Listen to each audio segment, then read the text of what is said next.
किए गए अवैध तरीके से रह रहे 104 भारतीयों की वतन वापसी हो गई है। इन्हें लेकर बुधवार 5 फरवरी दोपहर करीब 2 बजे यूएस मिलिट्री का C-17 विमान अमृतसर एयरपोर्ट पर उतरा। फरवरी की दोपहर अमृतसर में अमेरिका का मिलिट्री एयरक्राफ्ट C-17 लैंड हुआ। भारतीयों के टैग के साथ हाथों में हथकड़ी पहने ये लोग 24 घंटे का सफर तय कर ट्रंप प्रशासन द्वारा डिपोर्ट कर दिए गए। अब अमेरिका ने कैसे इतने भारतीय अप्रवासियों को भारत डिपोर्ट किया, इस विमान के बारे में हम क्या जानते हैं जिसमें इन लोगों को लाया गया और विमान में घंटों का ये सफर इन लोगों के लिए कैसा रहा। चलता है और वहां जाके कहते हैं अब की बार ट्रंप सरकार, और फिर क्या हुआ? आज 220 इंडियंस को वहां से निकाल के वापस भेजा। सबसे ज्यादा उसमें मेरे गुजराती है। जाइए, आ गई आपकी सरकार, बचा लो उसको, रख दो वहां पे। तो वोट दावा किया गया है कि एयरक्राफ्ट में सवार भारतीय लोगों को चेन से बांधा गया है। तन्मय नाम के यूजर ने एक्स पर यह वीडियो शेयर करते हुए लिखा, मुंह पर मास्क, हाथों में हथकड़ी और पैरों में बेल्ट। भारतीयों को इतनी क्रूरता से अमेरिका से निकाला जा रहा है। हमारा 56 इंच का शेर कहाँ है? TN ला रही है। कुलदीप नाम के यूजर ने लिखा, नरेंद्र मोदी के करीबी डोनाल्ड ट्रंप ने भारतीयों के कमर और हाथों को जंजीरों में जकड़कर अमेरिका से निष्कासित कर दिया है। हाफिज मोहम्मद नाम के यूजर ने कहा कि यूएस में अवैध प्रवासियों के साथ ऐसा बर्ताव किया जा रहा है। एक अन्य यूजर ने भी वीडियो शेयर करते हुए लिखा कि क्या भारतीय प्रवासियों के साथ इसी तरह व्यवहार किया जाना चाहिए। कि सख्ती के बाद अमेरिका से 205 अवैध प्रवासी भारतीयों को भारत पहुंचा रहा है। चुनावी वादे के मुताबिक ट्रंप अमेरिका में अवैध तौर पर जो प्रवासी रह रहे हैं उनके देश भेजने की बात वो पहले ही कह चुके हैं। और राष्ट्रपति ट्रंप ने अपनी सेना के विमान में भरकर 100 से अधिक भारतीयों को वापस भेज दिया है। आप कह सकते हैं अवैध भारतीयों को ले विमान आया है, इसमें गलत क्या है? जो किसी देश का कानून तोड़ेगा या तो गिरफ्तार होगा या वापस किया। मगर क्या बात इतनी ही है? अगर यही बात है तो फिर उस विमान तक मीडिया को क्यों नहीं पहुंचने दिया गया? विमान के भीतर की तस्वीरें कहां हैं? देश देखता कि उन्हें बेड़ियों में डालकर लाया गया है या हार पहनाकर।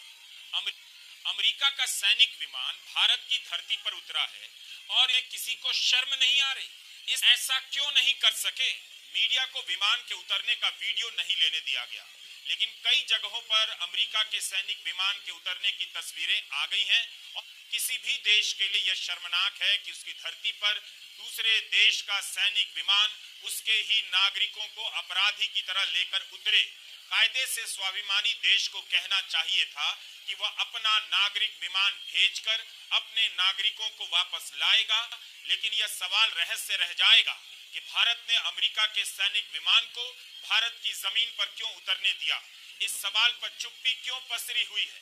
गोदी मीडिया इस शर्मनाक खबर को बैलेंस करने के लिए बता रहा है कि आज मोदी सरकार की तारीफ में यह गोदी मीडिया भारत को मैक्सिको और ग्वाटेमाला की कतार में खड़ा कर रहा है, लेकिन उसमें भी यह नहीं बताया जा रहा है कि कोलंबिया ने क्या किया। जब नागरिक जब भारत भेजे गए तो भारत के प्रधानमंत्री नरेंद्र मोदी क्या कर रहे थे? प्रयागराज में मुख्यमंत्री योगी आदित्यनाथ के साथ गंगा की सैर कर रहे थे। सकता है क्या यह दिन इसलिए चुना गया ताकि जब दिल्ली में मतदान चल रहा हो और टीवी पर उनके गंगा सैर स्नान की खबरें छाई हुई हों तो अमेरिका का यह विमान चुपके से उतर जाए और इस खबर को लेकर ज्यादा हंगामा ना हो?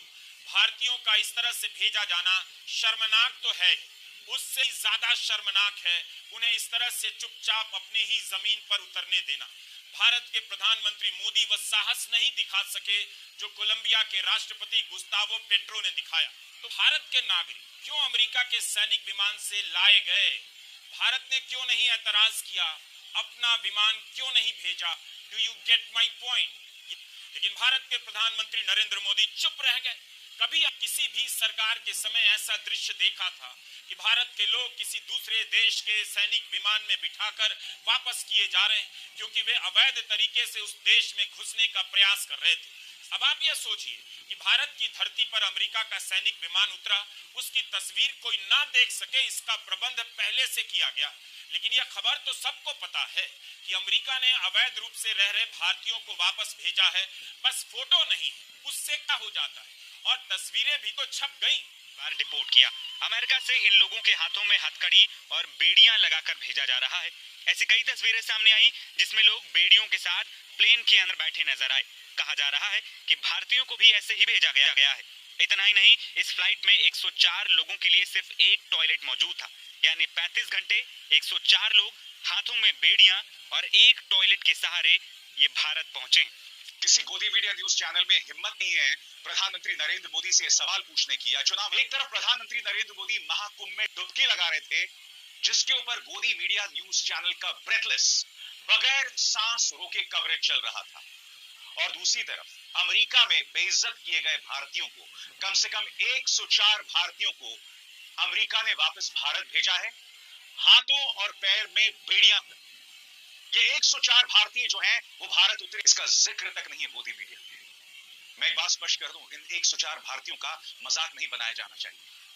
आप सोच सकते हैं ये लोग कितने होपलेस रहे होंगे, किस कदर नाउम्मीद रहे होंगे कि अपनी जान जोखिम में डालकर अपनी पत्नी, अपने बच्चों के साथ वो एक देश में घुसते हैं अवैध तरीके से, क्योंकि उन्हें भारत में कोई उम्मीद नहीं दिखाई दे रही होती, और अब इन्हें वापस भेजा गया है हाथों और पैरों में बेड़ियां डालकर। अब ये घर वापस जाएंगे, किस कदर डिप्रेशन का शिकार होंगे, क्योंकि भारत में उनके लिए कोई उम्मीद नहीं है। सबसे बड़ी बात, हाथों और पैर में बेड़ियां डालकर हमारी विश्व गुरु सरकार, विश्व गुरु प्रधानमंत्री ऐसा कुछ नहीं कर पाए कि कम से कम इस तरह से उन्हें बेइज्जत ना किया जाता। सबसे बड़ी बात, इस तरह की तस्वीर शायद ही आपको पहले कभी देखने को मिली होगी, मगर मजाल है कोई गोदी मीडिया न्यूज चैनल जो राष्ट्रवाद मुद्दे पर, देशभक्ति के मुद्दे पर पिछले 11 सालों से आपको ब्रेन वॉश कर रहा है, इस मुद्दे पर भारतीय अस्मिता की बात करे।